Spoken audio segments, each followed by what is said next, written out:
क्या करूं, कुछ समझ में नहीं आ रहा है। 2 साल से ऐसे ही इधर उधर भटक रहा हूं जॉब के लिए। ना कोई अच्छी जॉब मिल रही है, ना रहने को अच्छा घर है।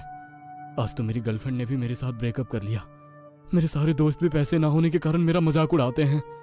कितना ट्राई किया कि किसी अच्छी कंपनी में मेरी जॉब लग जाए, पर नहीं, हर बार रिजेक्ट हुआ हूं। मेरी जिंदगी मुझे अच्छे से जीने नहीं देना चाहती।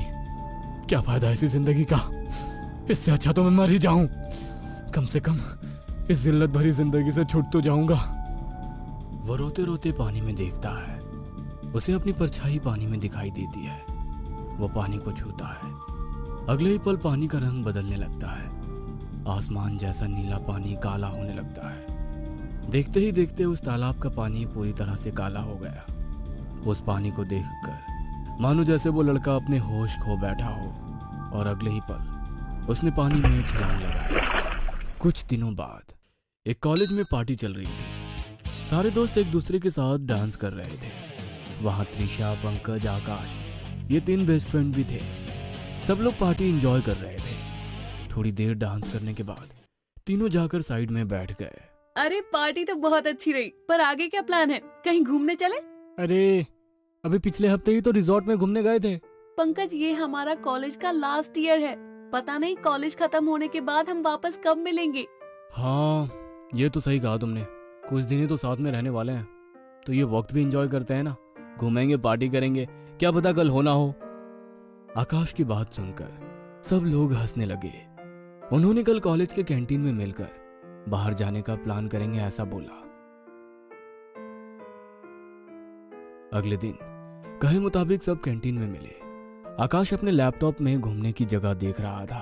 अरे यार, ये बार बार रिजॉर्ट, फोर्ट, बीच, इन सब जगह जाकर मैं बोर हो गई हूँ। हम कहीं और घूमने चले, कुछ एडवेंचर करें। मतलब तुम कहना क्या चाहती हो? क्या चल रहा है तुम्हारे दिमाग में?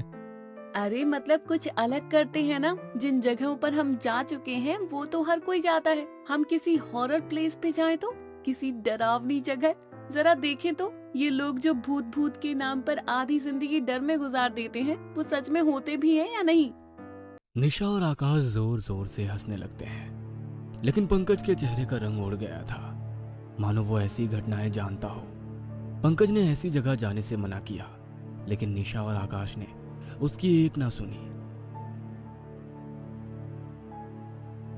अगले दिन तीनों कॉलेज के कैंटीन में मिले। आकाश अपने लैपटॉप पर हॉरर प्लेसेस सर्च करने लगा। जगह तो बहुत है, समझ नहीं आ रहा कि आखिर जाए कहाँ। अरे अपने शहर के आसपास ही देखो ना, ज्यादा टाइम नहीं लगेगा और घूमने को भी अच्छे से मिलेगा। मैं अभी भी कह रहा हूँ, हमें वहाँ नहीं जाना चाहिए। तभी आकाश को इंटरनेट पर एक हॉरर प्लेस दिखाई देता है, और वो जगह थी अग्रसेन की बावली, जो दिल्ली में है। आकाश ने कहा कि हमारे शहर से कुछ ही दूरी पर है, तो अपनी कार लेकर भी जा सकते हैं। अगले दिन सुबह वो तीनों कार लेकर निकल पड़े। कुछ घंटे ड्राइव करने के बाद आखिरकार वो उस जगह पहुंच ही गए। कार से उतरकर वो अग्रसेन की बावली की तरफ जाने लगे। शुरुआत में एक गेट के सामने पहुंचे, जहां अग्रसेन की बावली नाम का एक बोर्ड बना हुआ था और उसकी थोड़ी बहुत जानकारी भी लिखी हुई थी। तीनों ने बोर्ड को देखा और आगे चलने लगे। आगे चलकर उन्हें एक पहरेदार दिखाई दिया। वो उन तीनों की तरफ ही आ रहा था। आइए साहब, आप भी अग्रसेन की बावली देखने आए हैं? चलिए, मैं आपको लेकर चलता हूं। पहरेदार उन सबको बावली के अंदर ले गया। बावली के अंदर 100 से भी ज्यादा सीढ़ी थी। पहरेदार ने बताया कि यह बावली 700 साल पुरानी है। यह बारिश के पानी को जमा करने के लिए बनाई गई थी। पहले यहाँ पर लोग तैरने के लिए भी आते थे, लेकिन कुछ साल पहले इसे बंद कर दिया। लेकिन इसे बंद क्यों किया? इतनी अच्छी तो है ये बावली। ये एक ऐतिहासिक बावली है, लेकिन इसके साथ कई राज भी जुड़े हैं। यह बात सुनकर त्रिशा ने राज के बारे में पूछा। पहरेदार ने बताया कि कुछ साल पहले इस बावली का पानी पूरा काला पड़ गया था और वो लोगों को अपनी तरफ खींचता। लोग उसके अंदर डुबकी लगाते और मर जाते। उनकी लाशें भी ऊपर नहीं आती थी। लोग आज तक समझ नहीं पाए कि यह सब कैसे हुआ था। आज भी इस बावली में रात के समय अजीब अजीब आवाजें आती है। अजीब आवाज मतलब कैसी आवाजें? यहाँ पर रोने की, चिल्लाने की, पायल की डरावनी हंसी की आवाज आती है। क्यों, क्या हुआ पंकज? अभी से आवाज सुनाई देने लगी क्या तुझे? आकाश और त्रिशा हंसने लगे। पहरेदार वहां से चला गया। त्रिशा, पंकज और आकाश वहां के बने खूबसूरत आकृति को देखने लगे। घूमते घूमते कब शाम हो गई उन्हें पता ही नहीं चला। पहरेदार ने सबको आवाज लगाई, बावली को बंद करने का वक्त हो गया है। सब लोग बावली से बाहर की ओर आ जाएं। शाम के वक्त बावली में रुकना मना है। अरे यहाँ पर तो जो लोग बोलते हैं वैसा कुछ भी दिखाई नहीं दिया। मुझे तो लगता है कि इस जगह के बारे में लोग झूठी अफवाहें फैला रहे हैं। अरे जो लोग बोलते हैं सब घटनाएं रात को होती है, इसलिए तो रात में बावली बंद होती है। अगर तुम्हें देखना है तो यहाँ रात को रुकना होगा। पागलों जैसी बातें मत करो, हम यहाँ नहीं रुकेंगे। यहाँ रुकना खतरे से खाली नहीं होगा। तुम चुप रहो पंकज, तुम बहुत डरपोक हो। चलो कहीं छुपते हैं, उस पहरेदार ने देख लिया तो बाहर निकाल देगा। तीनों बावली के एक कोने में छिप गए। पहरेदार के चले जाने के बाद सब बाहर आए और बावली में घूमने लगे। अंधेरा हो गया था, इसलिए सबने अपने मोबाइल की टॉर्च ऑन की।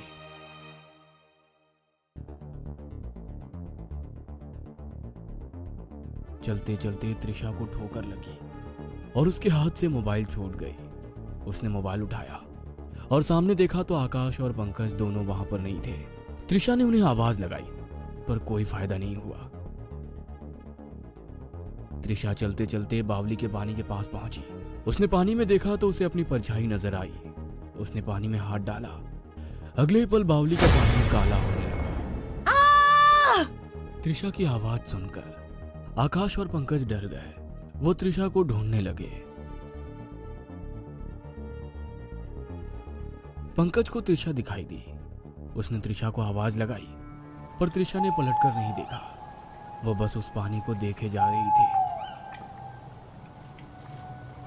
पंकज ने जैसे ही त्रिशा के कंधे पर हाथ रखा, सामने का नजारा देखकर उसके रोंगटे खड़े हो गए। त्रिशा की आंखें पूरी तरह से सफेद हो चुकी थी, मानो वो किसी के वश में हो। आकाश भी वहां पहुंच गया था। उसने जो देखा तो अपनी आंखों पर भरोसा नहीं हुआ। त्रिशा ने जैसे ही पंकज को पकड़ने के लिए हाथ आगे बढ़ाया, अचानक उसके सामने एक तावीज आ गया, जिससे डरकर वो जोर से चीखी और उसने पलटकर पानी में छलांग लगाई। मेरी जान बचाने के लिए शुक्रिया, लेकिन आप हो कौन? आपने ये सब कैसे किया? और हमारी दोस्त त्रिशा, उसे क्या हुआ है? वो ऐसे पानी में क्यों चली गई? मेरा नाम अदिति है। मैं एक पैरानॉर्मल एक्सपर्ट हूँ और मैं यहाँ अपनी रिसर्च के लिए आई हूँ। मुझे ये बताते हुए दुख हो रहा है कि तुम्हारी दोस्त त्रिशा मर चुकी है। इस काले पानी ने उसे भी अपना शिकार बना लिया। ये बात सुनकर आकाश और पंकज रोने लगे। नहीं, ऐसा नहीं हो सकता। त्रिशा हमें छोड़कर नहीं जा सकती। तभी अदिति ने उनके हाथों में एक तावीज बांध दिया और मंत्र बोलने लगी, जिससे वो दोनों सुरक्षित हो गए। मानो या ना मानो, पर ऐसी घटनाएं हमारे जीवन में होती हैं, जिन पर विश्वास करना कठिन होता है। तुम आज के जमाने के बच्चे ये सारी बातें हंसी मजाक में ले लेते हो, लेकिन तुम्हारा ये मजाक किसी की जान ले सकता है। ये बात तुम नहीं समझ पाते। जैसे हमारी जगह होती है रहने की, जिस पर हम अपना अधिकार समझते हैं, वैसे ही अतृप्त आत्माओं की भी अपनी जगह होती है और हम लोग उनकी जगह आकर गलती करते हैं। अदिति ने बताया कि उन्होंने यहाँ रुककर बहुत बड़ी गलती की है। आकाश और पंकज दोनों को अपनी गलती पर पछतावा हुआ। आगे चलते चलते सबको एक पायल की आवाज सुनाई दी। अदिति जान चुकी थी कि ये एक छलावा है। उसने आकाश और पंकज का हाथ पकड़ा और बावली की बाहर की ओर जाने लगी। बावली के बाहर आते ही सूरज निकल आया। सूरज की पहली किरण के साथ वो तीनों बावली से बाहर आ गए। लेकिन बावली का राज अभी भी राज ही था कि आखिरकार लोग वहां जाकर आत्महत्या क्यों कर लेते थे और उनका मृत शरीर भी पानी में ऊपर क्यों नहीं आता। आखिर ऐसा क्या है उस बावली के काले पानी का राज?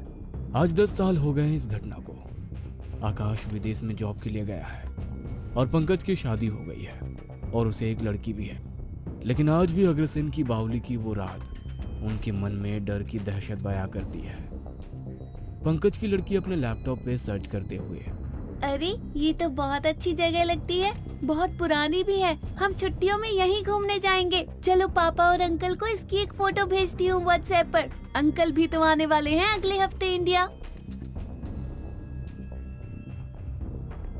अग्रसेन की बावली की तस्वीर देखकर दोनों डर जाते हैं।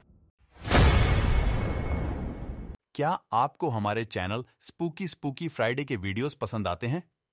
अगर हाँ, तो प्लीज हमारे चैनल को सब्सक्राइब कर लीजिए, क्योंकि आपको पता है जिन लोगों ने सब्सक्राइब किया है उन्हें हमारे स्टोरीज सबसे पहले मिलते हैं।